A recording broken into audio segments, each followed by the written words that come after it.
Nós estamos estudando e aprofundando o tema da igreja, porque existe por aí fora a falsa ideia de que Jesus não fundou uma igreja e que todas as religiões, igrejas, tudo é igual. Isso é uma mentira e pior, é semeada por Satanás e tem muitos promulgadores dessa mentira na igreja. E é por isso que estamos fazendo essa catequese, para mostrar que Cristo tem uma igreja, essa igreja tem nome e essa igreja tem toda uma estrutura, uma doutrina que é bíblica. E hoje nós veremos que o princípio protestante de só escritura é mentiroso, não existe. Até porque, quando estivermos lá no versículo 2 de Timóteo 3,15, veremos que essa palavra deve ser entendida no seu contexto e ver qual escritura São Paulo tinha em mãos. Para então ambientarmos no clima da igreja, agora queríamos invocar o Espírito, mas não tem problema nenhum.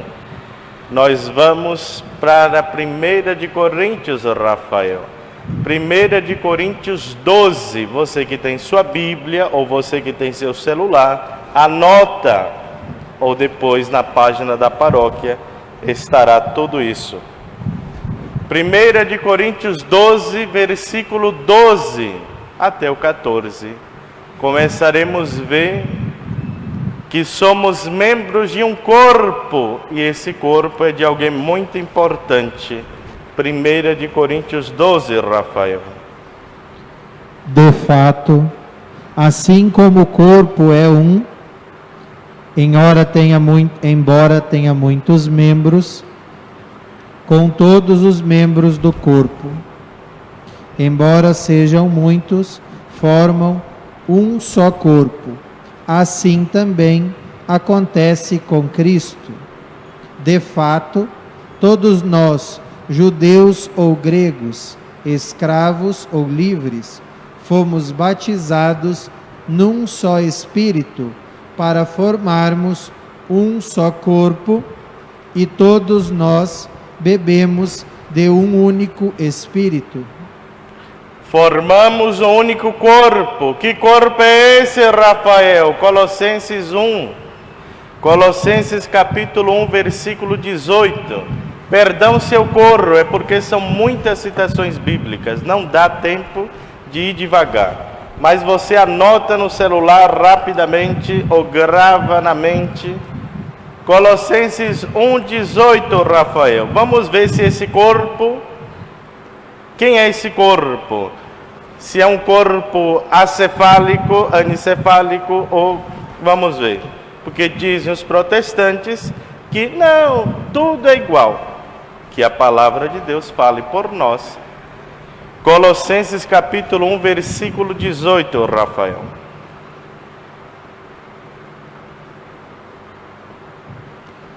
Ele é a cabeça do corpo, que é a igreja. Aí, Rafael, ele é quem? Cristo. Ele é o que, Rafael? Repita, por favor. Ele é a cabeça do corpo, que é a igreja. O corpo de Cristo é a igreja. Cristo tem igreja? Claro que tem, Rafael. Mateus 16, 18, Rafael. Vamos ver que igreja é essa e se tem ou não uma pessoa sobre esse fundamento. Mateus 16, 18, Rafael. Por isso eu te digo, tu és Pedro, e sobre esta pedra construirei a minha igreja. Repita, Rafael. Jesus vai construir o que, Rafael? A minha igreja. É minha, pronome possessivo singular. Jesus Cristo tem uma igreja sobre Pedro. Não é sobre Lutero, esse farsante do século XV, 16, 1517. Repita por terceira vez, Rafael, de quem é essa igreja? construirei a minha igreja. Então nós temos um corpo, fazemos parte desse corpo que é a igreja, e essa igreja é de Cristo, sobre o cimento de Pedro. Isso é uma síntese das duas catequeses. Agora, vamos para a 2 de Timoteu, capítulo 3, versículo 16.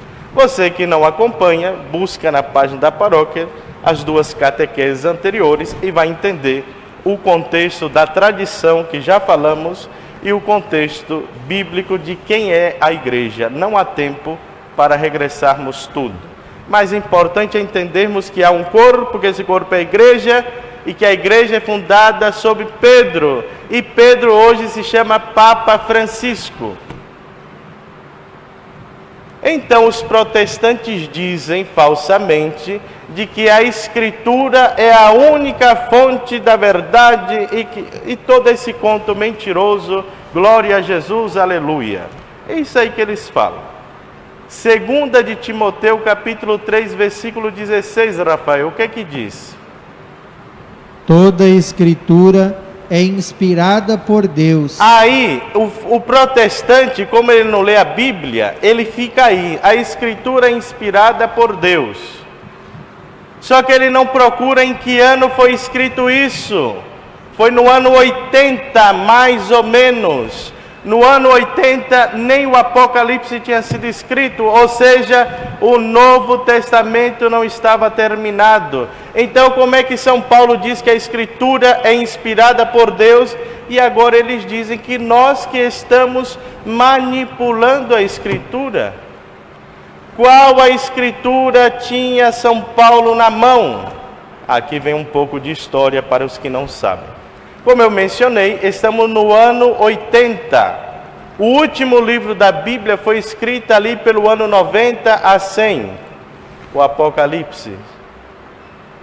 Então, o Novo Testamento não está concluído. São Paulo está com o Antigo Testamento. Mas qual Antigo Testamento está São Paulo? Tem duas fontes, a sinaítica e a alexandrina. O cano sinaítico são aqueles que só aceita os livros escritos em hebreu unicamente. E o alexandrino, o cano alexandrino, é a famosa Septuaginta, os 70, o livro dos 70, aonde estão os livros deuterocanônicos, os 7 livros que os protestantes dizem que foi o Concílio de Trento que inventou. Mas São Paulo, quando estava lendo, ele estava com este cano na mão. Não foi o Novo Testamento, porque não existia, e não foi o sinaítico, o cano sinaítico, porque os judeus da diáspora, ou seja, fora de Jerusalém, todos estavam com a tradução grega. São Paulo está dizendo que toda escritura é inspirada. Qual escritura ele tem na mão? A sinaítica, a alexandrina. E na alexandrina tem os 7 livros que eles dizem que nós inventamos. Lutero, quando ele traduziu para o alemão a Bíblia, ele traduziu os deuterocanônicos, mas colocou como anexo, não como parte, como a Bíblia. Ele colocou como anexo, não tirou, mas tirou a autoridade. Ele disse que era menos importante. Depois eu irei dizer quando foi que tiraram esse livro. Então, aos protestantes que nos escutarão, saibam que a Sagrada Escritura, o Novo Testamento, somente com o Papa Dámaso em 382, que foi definido os 27 livros que nós temos até hoje. Não foi em Trento, foi em 382 pelo Papa Dámaso. Ou seja, Do ano 33 ao ano 282, a igreja sustentou a fé católica, a fé cristã, sem ter a Bíblia. Agora vem um protestante que não estuda, sem vergonha, dizendo que a igreja inventou isso. A igreja é que gesta a palavra de Deus, diz Santo Agostinho. Eu creio na palavra porque foi a igreja que mandou eu crer. Foi a igreja que disse, esses são os livros inspirados e esses não são os livros inspirados. Foram mais de 300 anos sem ter as escrituras. A prensa surgiu muito depois. Eram pergaminhos. Ou seja, no ano que São Paulo escreveu, como eu já mencionei, nem todos os livros estavam escritos, nem todas as cartas. Eles tinham, cada comunidade, um pergaminho. Não era como nós temos uma redação contínua. Aí vem uma pessoa que nasceu no século XV dizer que nós somos traidores da Sagrada Escritura. É você, protestante, que não estuda. Porque até o ano 382, claro, aqui nós devemos agradecer a São Basílio, São Jerônimo que traduziu ao latim, São Basílio e tantos outros santos que foram, não, esses são os livros, mas como sabemos, somente o Papa tem a autoridade para definir. O Papa é Pedro, e sobre essa pedra edificarei a minha igreja. Durante mais de 3 séculos, a igreja sobreviveu sem a escritura. Claro, tinha a escritura, como eu já mencionei, em pergaminhos, mas essa definição solene só foi com o Papa Dámaso. Então a tradição sim é importante, porque é a tradição que gesta, que conserva os livros da Sagrada Escritura. Agora veremos por que Lutero não quis os livros deuterocanônicos. Vocês já escutaram, possivelmente, que os protestantes nos acusam. Não, essa história de rezar para anjo da guarda é mentira. Essa história de rezar para mortos não existe. Não existe, é você, seu sem vergonha. Vai estudar. Rafael, vamos ver o que diz a Sagrada Escritura, Rafael. Prepara a 2 de Macabeus 12, Rafael. Mas enquanto isso, alguns dados. 2 de Macabeus 12, versículo 44 ao 45. Alguns dados. Como eu mencionei, o cano que nós temos foi definido em 382. Outro dado importante. Lutero, em 537, ele traduziu os deuterocanônicos, mas colocou como anexo. Em 1618, houve um sínodo calvinista holandês. Eles não tiraram os deuterocanônicos. Quem foi que tirou os deuterocanônicos da Bíblia protestante? Gravem essa data. 3/5/1826. Sociedade Bíblica Inglesa. Os ingleses gostam de se meter.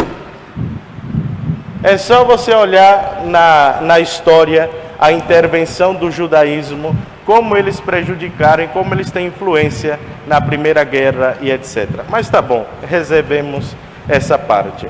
Então, somente em 1826, com a Sociedade Bíblica Inglesa, é que retiraram do anexo, como eles tinham os protestantes, da Bíblia. Vamos ver por que tiraram, Rafael. 2 Macabeus 12, 44, 45. Podemos ou não interceder pelos mortos, Rafael? De fato, se ele não tivesse esperança na ressurreição dos que tinham morrido na batalha, seria supérfluo e em vão orar pelos mortos. Mas, considerando que um ótimo dom da graça de Deus está reservado para os que adormecem piedosamente na morte, era santo e piedoso o seu modo de pensar. Eis porque mandou fazer o sacrifício expiatório pelos falecidos, a fim de que fosse absolvido do seu pecado. Olha aí, quando nós rezamos a Santa Missa pelo morto, quando nós vamos lá fazer as exéquias pelos mortos, é por questões teológicas que eles não querem os deuterocanônicos. Pare e pensa. Aqui está porque nós rezamos pelos mortos. E se um protestante me escuta, deve buscar idolatria, parte 1 e 2 e 3, mas eu lhe digo, busca Eclesiastes 12, 7, não vai ler, Rafael, aonde diz que o corpo vai à terra, mas o espírito volta a Deus, assim que quando se morre não se acaba. Filipenses 1, nós escutamos hoje na segunda leitura, viver para mim é Cristo, se eu morrer agora eu me encontro com Cristo, é o próprio Paulo falando. É o protestante que não lê as Escrituras, ele separa uma coisa e acha que é verdade, e gosta de ser enganado. Rafael, Tobias 12, versículo 12, a intercessão dos santos. Tobias 12, porque esse livro eles tiraram da Bíblia. Tobias 12, versículo 12. Vamos ver se a gente pode pedir a intercessão dos anjos ou não, Rafael. Pois bem, quando oravas, tu e Sara, eu apresentei o memorial da vossa prece na presença da claridade do Senhor. Repita esse final, Rafael. Eu apresentei o que, Rafael? O memorial da vossa prece na presença da claridade do Senhor. Agora vamos ver quem é esse eu, Rafael, versículo 15. Eu sou Rafael, um dos 7 anjos santos que assistimos diante da claridade do Senhor. Repita, Rafael, ele é quem, Rafael? Um quê? Um dos 7 anjos santos que Volta no 12, Rafael. O que o anjo apresenta diante de Deus, Rafael? Para que o protestante e o católico se convença de rezar para o anjo da guarda. Eu apresentei o memorial da vossa prece na presença da claridade do Senhor. Rafael, Sabedoria 2:24. Enquanto o Rafael busca Sabedoria 2:24, vamos entender por que entra no mundo a morte. Está lá na Sagrada Escritura. Os livros deuterocanônicos são Tobias, Judite, Macabeus 1 e 2, Sabedoria, Eclesiástico e Baruque. Esses 7 eles tiraram. E também algumas partes de Esté e de Daniel, porque foi escrito em grego. Mas nós vamos ler Sabedoria 2:24, Rafael. Foi por inveja do diabo que a morte entrou no mundo, e a experimentam os que são do seu partido. Tá bom, Rafael, foi pela inveja do diabo, que é um anjo que entrou a morte. Agora nós vamos para o ponto mais importante dessa catequese, Rafael. 1 Coríntios 11, versículo 23. 1 Coríntios 11, versículo 23. Porque nessa igreja de Cristo existe uma coisa que é infaltável na vida do cristão: a Eucaristia. Essa igreja, fundada sobre os apóstolos, e tem como o apóstolo Pedro o seu representante, o seu chefe, como queira chamar, essa igreja é eucarística. 1 Coríntios 11, Rafael, versículo 23. Vamos escutar o relato mais antigo da instituição da Eucaristia. De fato, eu recebi do Senhor o que também vos transmiti, A tradição, o que nós tínhamos falado na catequese da semana passada, o que nós recebemos, transmitimos. Continua, Rafael. Na noite em que ia ser entregue, o Senhor Jesus tomou o pão e, depois de dar graças, partiu-o e disse: Isto é meu corpo entregue por vós. Fazei isto em memória de mim. Do mesmo modo, depois da ceia, tomou também o cálice, dizendo: Este cálice é a nova aliança no meu sangue. Todas as vezes que dele beberdes, fazei-o em memória de mim. Até aí, Rafael, calma aí. Aqui está a instituição da Eucaristia, é o relato mais antigo, está entre o ano 56 e 57 depois de Cristo. Então estamos falando ali de 20 e poucos anos depois da morte de Cristo. E aqui não se fala de representa, nem simboliza. Se diz, isto é o meu corpo. E no versículo 27, Rafael, tem algo importante para aqueles que comem indignamente.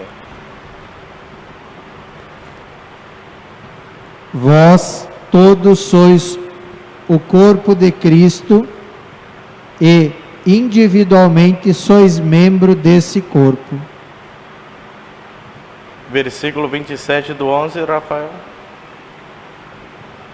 Portanto, todo aquele que comer do pão e beber o cálice do Senhor indignamente será culpado contra o corpo e o sangue do Senhor. O que eu sempre falo, não comungue em pecado mortal. Aqui não é uma representação, aqui não é uma encenação, não é aparência, é o corpo de Cristo, porque senão não seríamos condenados ao comungar indignamente. Nos tornamos reféns do corpo de Cristo. Aí tem alguns sem vergonhas que não vêm na missa, pecado mortal, e vem e comunga. Ah não, porque o padre disse que eu posso comungar. Quem foi esse louco que mentiu para você?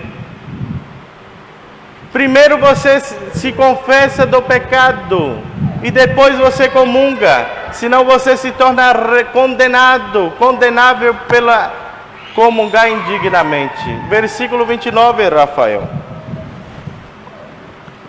Pois quem come e bebe sem distinguir devidamente o corpo do Senhor, come e bebe sua própria condenação. Diácrino é discernir, distinguir, tomar por verdade, crer, assumir verdadeiramente que está presente Cristo, é realmente o corpo e sangue de Cristo. Se fosse uma simbologia, nós não seríamos reféns se comêssemos o corpo de Cristo. Dá para entender isso ou não? Se fosse aparência, se fosse uma brincadeira, um teatro, não seríamos condenados. Repita o 29, vê se entendem, pelo amor de Deus. Não é simbólico. Os protestantes, vamos simbolizar a ceia. Não é. É real. Será que não entendem isso? De novo, Rafael, 29. Pois quem come e bebe sem distinguir devidamente o corpo do Senhor, come e bebe sua própria condenação. Só é condenado quem profana algo santíssimo. É o corpo de Cristo. É Cristo. 1 Coríntios 10, Rafael, versículo 14. Me interessa o 16, mas começa com 14. 1 Coríntios 10, versículo 14. Vai até o 22. Mas nós vamos ler até o 16. Por isso, meus amados, fugi da idolatria. Eu vos falo como pessoas sensatas. Julgai vós mesmos o que eu digo. O cálice da bênção que abençoamos não é a comunhão com o sangue de Cristo? Comunhão com o sangue de Cristo. Presença real. O pastor protestante que ele pega suco de uva, vinho, ele não pode ordenar, ele não pode consagrar, não há presença real. Nós vamos voltar depois no 23, 25, 26. Esse poder foi dado aos apóstolos. 20, Rafael, vamos ao versículo 20, porque precisamos tomar uma decisão. Digo o contrário. É a demônios e não a Deus que os gentios oferecem sacrifícios. Não quero que entreis em comunhão com os demônios. Não podeis beber o cálice do Senhor e do cálice dos demônios. Há dois cálices, o do Senhor e do demônio. Aí os protestantes falam, tá vendo lá no Apocalipse a prostituta bebe o cálice. É a da perdição, não é o cálice consagrado à comunhão com o sangue de Cristo. Não sejais torpe, protestante. Rafael. De Deus é que creais naquele que ele enviou. Então creia, protestante. 32, Rafael. E é o católico que não crê na presença real de Cristo. Creia também. 32, Rafael. Versículo 32. Jesus respondeu: em verdade vos digo, não foi Moisés quem vos deu o pão do céu? Meu Pai é quem vos dá o verdadeiro pão do céu. Pois o pão de Deus é aquele que desce do céu e dá vida ao mundo. 35, Rafael. Jesus está falando, está preparando. 35, Rafael. Versículo. Jesus lhes disse: eu sou o pão da vida. Quem vem a mim nunca mais terá fome. Jesus é o pão da vida. Versículo 41, Rafael. Então, os judeus começaram a murmurar contra Jesus, porque disse: eu sou o pão que desceu do céu. Olha os protestantes aí que não creem na presença real. Começa a murmurar. Vamos para o 47, Rafael. Em verdade vos digo, quem crer tem a vida eterna. Eu sou o pão da vida. Os vossos pais no deserto comeram o maná e morreram. Aqui está o pão que desce do céu, para que não morram quem dele comer. É necessário comê-lo. Versículo 53, Rafael. Jesus disse: em verdade vos digo, se não comerdes a carne do Filho do Homem e não beberdes o seu sangue, não tereis a vida em vós mesmos. Se não comerdes e não beberdes, aqui é rofagué. Agora escuta o 54, Rafael. Quem come a minha carne e bebe o meu sangue tem a vida eterna. Até aí, Rafael. Até o 53, o verbo é rofagué, ingerir. Quem não come. No 54 é rotrogo, quem não comer, mastigar, triturar. Quem não participar da ceia do Senhor aqui, não tem vida. Mas se comeres indignamente, comungas a própria condenação. Você que é um sem vergonha, que vive bebendo e não vem na missa e acha que isso é motivo sério, você está comungando a própria condenação quando vem aqui e comunga. É por isso que eu sou insistente nessa parte. É para te livrar da condenação. Porque quem come, e aqui tem que mastigar a carne de Cristo para ter vida eterna. Mas os protestantes não têm isso. É só na igreja de Cristo que tem isso. Iríamos ler muitas outras. Lucas 22, Rafael. Porque se comungando o corpo de Cristo temos vida eterna, vamos ver o que disse o próprio Cristo sobre ele mesmo. Em Lucas 22, 19, 20. E eu teria mais uns 20 citações, mas não vou seguir. Lucas 22, 19 e 20. Uma das passagens da instituição da Eucaristia. A seguir, tomou o pão, deu graças, partiu-o e lhes deu, dizendo: isto é o meu corpo, que é dado por vós. Fazei isto em memória de mim. Olha o que diz Jesus, isto é. Ele não diz isto simboliza. Isto representa, isto é o meu corpo, e manda fazer isso em memória dele, aos apóstolos, e é por isso que celebramos a missa até que ele volte, não sabemos quando, mas enquanto não volta, celebraremos a Santa Missa. Continua, Rafael. Depois da ceia, fez o mesmo com o cálice, dizendo: este cálice é a nova aliança no meu sangue, que é derramado por vós. Todavia, a mão de quem vai me entregar está junto de mim à mesa. Sim. Aqui, nosso Senhor institui a Eucaristia, é seu corpo, é seu sangue, e institui os apóstolos como únicos. Pastor nenhum, leigo nenhum tem poder de trazer presente o Santíssimo Deus. É somente os apóstolos que ele ordenou. Fazer isto em memória de mim. Só que essa memória não é uma representação, porque o Cristo disse, isto é.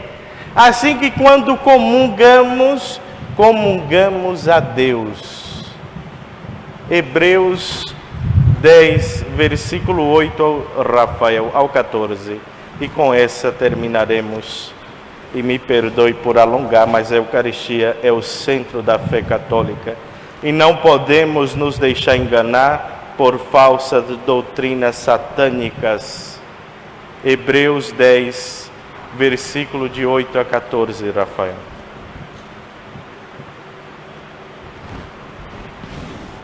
Na frase inicial, ele disse: não quiseste, nem fora do teu agrado, vítimas, oferendas, holocaustos e sacrifício pelo pecado, coisas oferecidas segundo a lei. E então declarou: eis que eu vim para fazer a tua vontade. Com isto, ele suprime o primeiro sacrifício para estabelecer o segundo. E é em virtude desta vontade que somos sacrificados pela oferenda do corpo de Jesus Cristo. Que somos santificados pelo corpo de Cristo.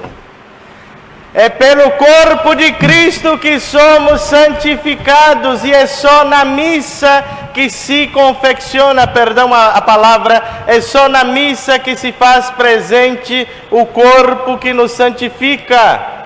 Então você não vem na missa para se sentir bem, você não vem na missa para que levantem seu ânimo, você vem na missa para se santificar pela única oferta que santifica, o corpo de Cristo, instituído por Ele e mandado pelos apóstolos. E é por isso que tu comungas.